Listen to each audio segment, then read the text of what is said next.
mes acclamations, mon enthousiasme. Viva notre bienfaiteur. Olé. Olé. Et tout de suite, on part donc au théâtre avec Emma Scali. Bonjour Emma. Bonjour Cyrielle, bonjour Léa Djadja. Bonjour. Alors aujourd'hui, moi j'ai eu envie de vous parler du spectacle de Florence Foresti, qui se joue actuellement au théâtre Marigny jusqu'au 31 décembre, Boys, Boys, Boys, parce que je crois que c'est un spectacle à voir selon vous. C'est vrai que moi je suis une très grande fan de Florence Foresti, que j'ai vu tous ses spectacles jusqu'à présent et celui-ci est le nouveau en date et je suis très excitée à l'idée de pouvoir le voir. Eh ben oui, je crois que vous avez tout à fait raison parce que c'est un spectacle à la fois intime et universel qui touche par sa drôlerie et sa profondeur. En fait, rien que le choix du titre, Boys, Boys, Boys, il fait un clin d'œil au tube enlevé de Sabrina dans les années 80 et il résume d'une certaine façon ce que vous venez de dire, l'incursion dans l'univers en fait de Florence Foresti qui nous parle des hommes de manière décomplexée, tendre et osée. En fait, c'est un spectacle à la fois ultra moderne et un tantinet subversif. Tout ce qu'on aime. Exactement. Mais alors, qu'est-ce qui se passe ? Au début du spectacle, Florence Foresti, elle entre en scène sur une chorégraphie énergique qui fait mine de l'essouffler.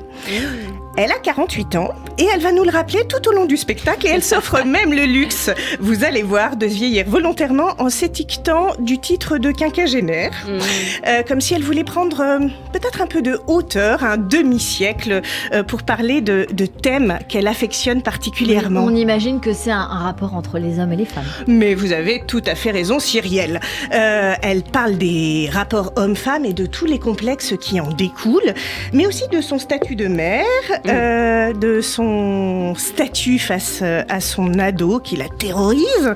Et elle reprend finalement tous les sujets que vous aimez, Léa Djadja, et qui sont abordés dans les précédents spectacles.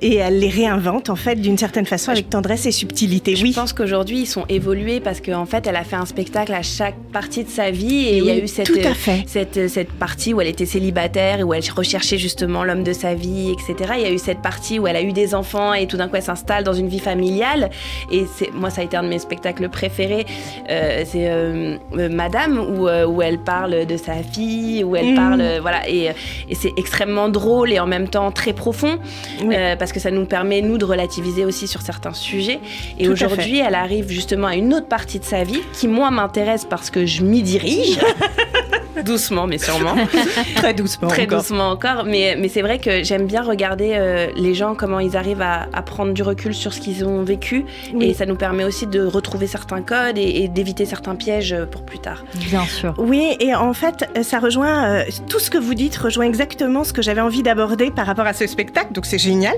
parce que c'est vraiment un spectacle qui est à la fois dans la continuité et la rupture. Dans la continuité parce qu'on retrouve tout ce que vous venez de dire, autodérision, modernité, etc. Et rupture aussi parce qu'elle n'est pas du tout consensuelle. Elle nous pique un petit peu de sa verve comme ça quand elle s'en prend aux dérives du néo-féminisme et qu'elle interroge en fait les rapports dans la séduction, la frontière entre le respect, la drague, le harcèlement. Il y a un moment donné dans le spectacle où elle dit les hommes nous respectent maintenant. Mais moi, j'ai pas le temps, en fait. Et c'est tellement Florence Foresti, ça, qui rebondit, en fait, sur les mouvements MeToo, sur nos relations, nos attentes, nos désirs. En fait, c'est un spectacle très, très intelligent. Oui, et puis mais très pas réaliste aussi. Mais pas que. Et oui. Forcément drôle. Forcément drôle, forcément réaliste, comme vous dites. Très authentique. Et très authentique, tout à fait. Et en fait, tout ça se mélange. En fait, on pleure de rire. Il y a un moment donné dans le spectacle qui est extrêmement drôle. Mais vous l'avez vu, vous ? Oui, j'ai vu. La chance. Mais oui. Évidemment. Je mesure ma chance, vous avez tout à fait raison.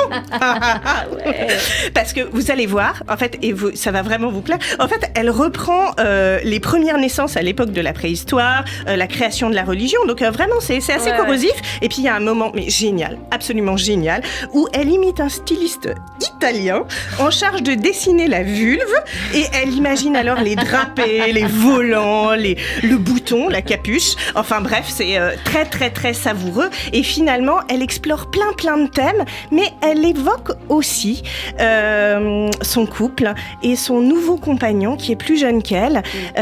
Et en fait, tous les thèmes qui sont abordés avec une immense délicatesse et qui nous touchent. Et finalement, elle nous révèle avoir rencontré l'amour. Et dans le spectacle, elle dit cette phrase évidemment: j'aime les hommes.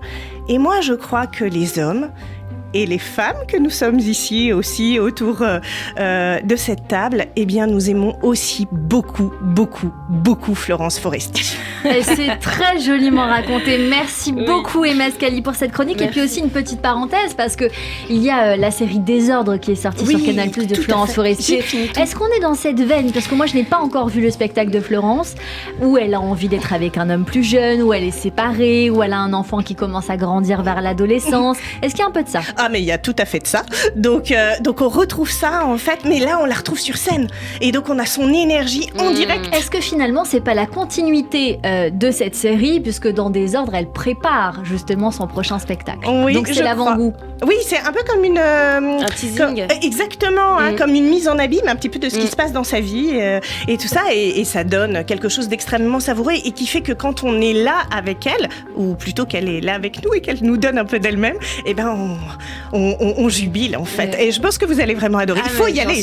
Il faut y aller. C'est jusqu'au 31 décembre au Théâtre Marigny et il faut absolument y aller pour rêver les boys. Eh ben, je pense qu'on va tous y aller. Merci beaucoup Emma Scali, puisqu'on a parlé série il y a une poignée de secondes. Et bien tout de suite, c'est la chronique émotion de Jérôme Goulon.